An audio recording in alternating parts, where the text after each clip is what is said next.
Ils dirent, l'électricité, ça doit être quelque chose qui sort par un fil et qui rentre par l'autre.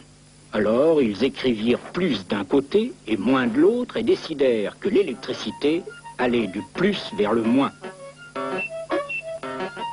Mais alors là, tout à fait au hasard. Pour savoir au juste, il aurait fallu voir de près les atomes des fils. Aujourd'hui, grâce à nos caméras spéciales, nous sommes en mesure, mesdames et messieurs, de vous présenter ici quelques atomes qui ont bien voulu venir dans nos studios pour nous expliquer. Un atome, c'est d'abord un noyau avec des charges électriques plus. Autour viennent tourner des charges électriques moins. Ce sont les électrons.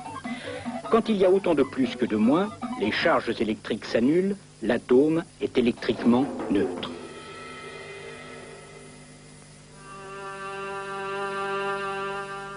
Mais les électrons sont de nature assez baladeuse.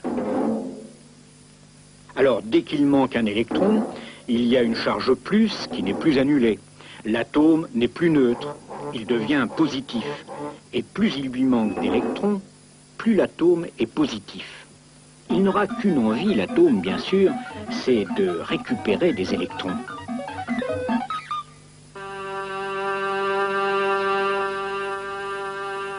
Ces électrons baladeurs, on les appelle des électrons libres.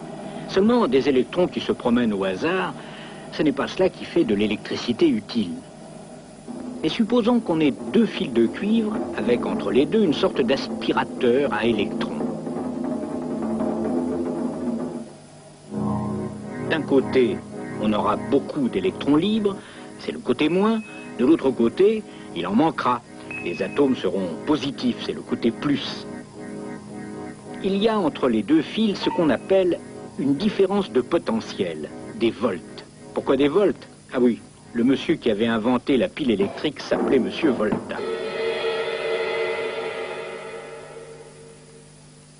Et plus il manque d'électrons d'un côté, plus la différence de potentiel est grande, plus il y a de volts.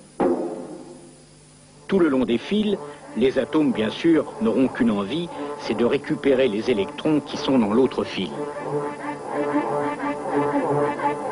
Nous, on va les laisser passer, les électrons. On va leur faire un passage, mais très très étroit. Le filament d'une lampe, par exemple. Alors les électrons se précipitent, ça se presse, ça se bouscule, les atomes du filament ne savent plus où donner de la tête, cela frotte, cela chauffe, cela fait de la lumière.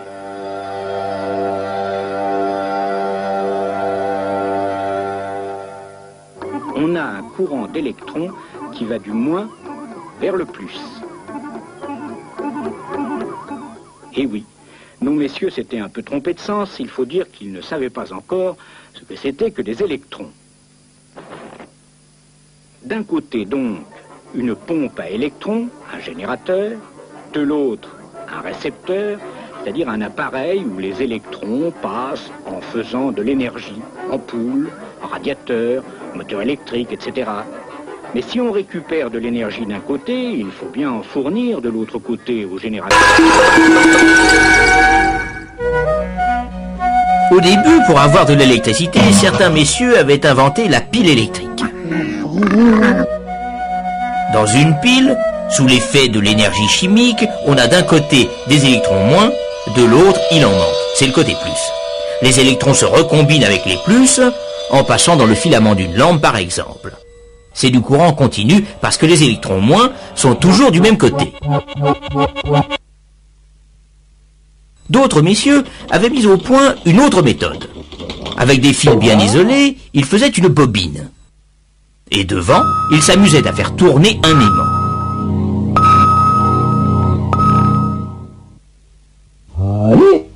Le principe est à peu près ceci. Quand le pôle nord de l'aimant arrive, des électrons sont arrachés de leur orbite et vont d'un côté, ce qui fait des plus de l'autre côté. On a donc, comme dans une pile, un plus et un moins. Évidemment, dès qu'on ne tourne plus, il ne se passe plus rien. C'est logique dans un sens. On ne peut pas faire de l'énergie, même électrique, à partir de rien. Alors si on continue à tourner, c'est le pôle sud de l'aimant qui arrive devant la bobine. Et là, il se passe exactement le contraire de tout à l'heure. Le plus devient le moins et vice-versa. On a encore du courant, oui, mais dans l'autre sens. de sorte que le courant va alternativement dans un sens puis dans l'autre. C'est ce qu'on appelle du courant alternatif. Mais les autres disaient que l'électricité qui change de sens comme ça, à tout bout de champ, ce n'est pas de la vraie électricité. Évidemment, ça clignotait, l'aimant ne tournait pas très vite. Alors profitons-en pour savoir ce qui se passe grâce à notre caméra spéciale et pour faire un peu de théorie. Cette flèche représente le sens et l'intensité du courant.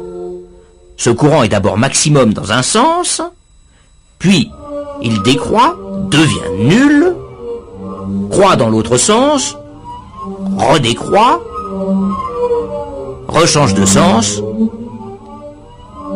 et on recommence.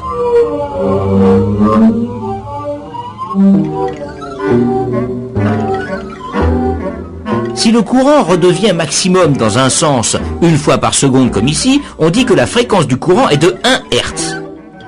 2 fois par seconde, 2 Hz, etc.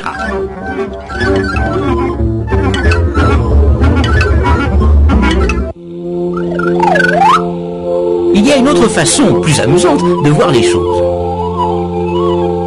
Prenez la flèche qui représente l'intensité maximale. Faites-la tourner dans un cercle imaginaire que vous dessinez à côté du fil. Eh bien, à n'importe quel moment, l'intensité réelle qui passe dans le fil est égale à ceci. C'est-à-dire la projection ou l'ombre de la flèche tournante sur le fil.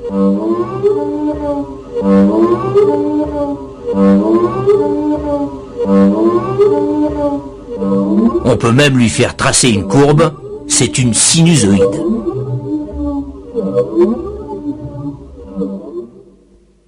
Mais revenons à nos messieurs. Ils perfectionnent leur alternateur. L'aimant se met à tourner plus vite, la fréquence du courant augmente, 4 Hz. Vers 10-12 Hz, ça ne clignote déjà presque plus. Et à 50 Hz, alors là, on ne s'aperçoit plus de rien. Or 50 Hz, c'est la fréquence du courant alternatif qui arrive aujourd'hui chez vous. L'éclairage, le chauffage marchent tout aussi bien.